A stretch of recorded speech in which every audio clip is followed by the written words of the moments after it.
What's going on, y'all? It's your boy Big MKJ. And look, I wanted to show y'all some jobs. If y'all was trying to get into the music industry, maybe you want to be a promoter, maybe you want to do events, maybe you want to be a manager.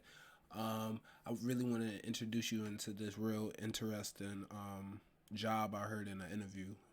With that, I ended up becoming a talent buyer for Live Nation, essentially doing the same thing, booking a concert and negotiating the deal and promoting the show. So, my bad. So, Lord Jesus Christ. So, look, um, this is a talent buyer. So, this is kind of like what you would do if you're trying to get into like being an event organizer, planning events and everything. This is like once you kind of get into that type of field. In Phoenix. So you might be asking yourself, what is a talent buyer and what does a talent buyer do? So essentially, when an act wants to come and play in your market, they usually have a booking agent, and their booking agent will contact a talent buyer, myself, and say, So you might be asking like, what's a booking agent, real quick? So when you're like a popular artist, and you start doing like touring and everything, you typically have somebody directed towards that role, and that's like a touring agent or agent. hey, we have such and such band wanting to play Phoenix during these dates. Can you get us some holds? So, depending on the size of the band, we'll find. So let me explain that issue too. So a talent, not talent, not a talent agent, but a touring agent. Let's say if you're in a city like New York City, you're an artist, you're touring the whole East Coast. You might hit a city like Rochester. You might do a city like Syracuse. Now, an artist might want to add another city in that area, especially if they got a lot of fans in that central area. So we might be another city like 20 miles away from like a city where we could do like the next day event there. You say, yo, booking agent, a touring agent. We have a city, we have a venue. You have a lot of fans here. Let's set something out with the venue or a promotion team that I know and do something. Find an appropriate room for them to play. If it's a smaller band, we'll look at Crescent Ballroom. If it's a little larger band, we'll look at the Van Buren. If it's a larger band, we'll look at Arizona Financial Theater. They'll say, So what he's also saying, so you could kind of make it a range for different artists that you work with. Like you could have smaller artists that that could bring in like 500 people, 100 people. You might have a artist that could bring in like 1,000. You might have a artist that could bring in 10,000. So with that saying, you need to have like different venues that could fit those type of people, and sometimes work in short notice. But if it's like a tour, you typically can see the nearby dates of like the city that's nearby you, and it might be a couple months out, and be like, yo, boom, contact the touring agent of that person, be like, yo, we can add a city, boom, boom, bow. Let's get a show done.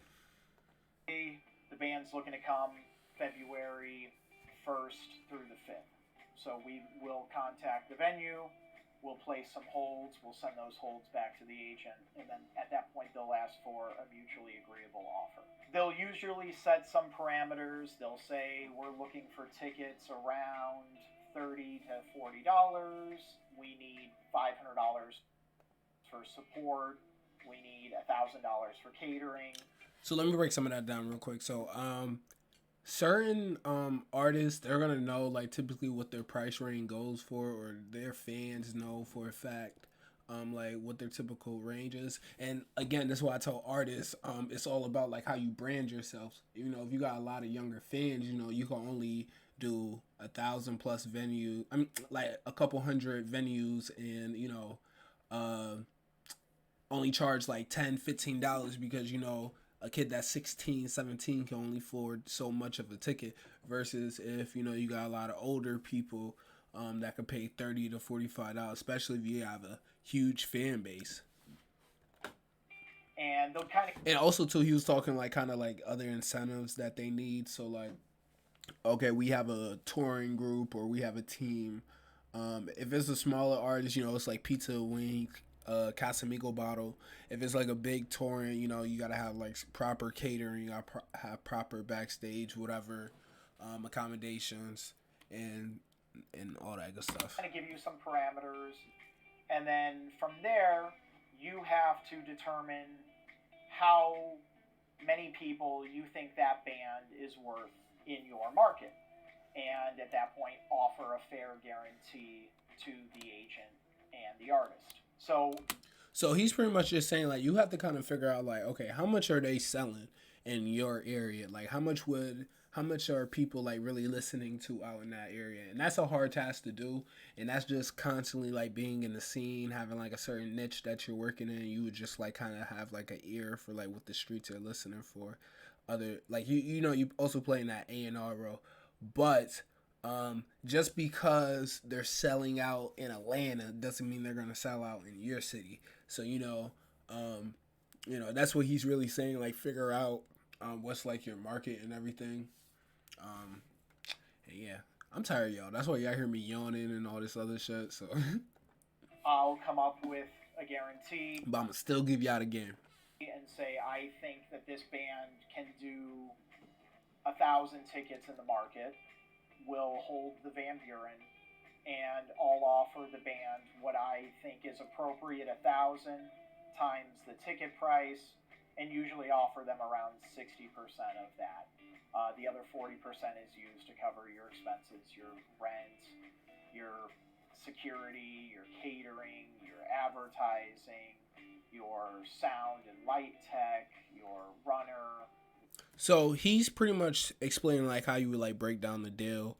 I could go into more detail on how to kind of do stuff like that, like kind of like plan out like, okay, is this artist worth this?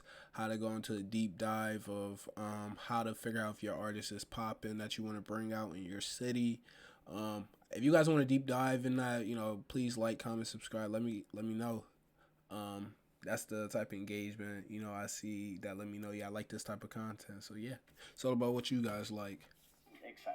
And then hopefully you leave a 10 to 15% profit margin for yourself. It's not a lot, but if the show does well, you do well, and also you do enough shows over the year, ends up being okay. That's kind of what a talent buyer does in general across the United States. So y'all hear it first, talent buyer. Let me know what y'all think. Y'all think that's, you know, interesting entrepreneur role that you could do. Maybe, you know, you're not an artist, maybe not a producer, but you know, you wanna be on stage and, you know, let everybody see that you lit, you know, you that dude too, you do the business of it too. They don't even know who you is, but yeah. Let me know what you guys think. It's been your boy Big MBKJ. I'm out. Go get some rest, y'all. Bow.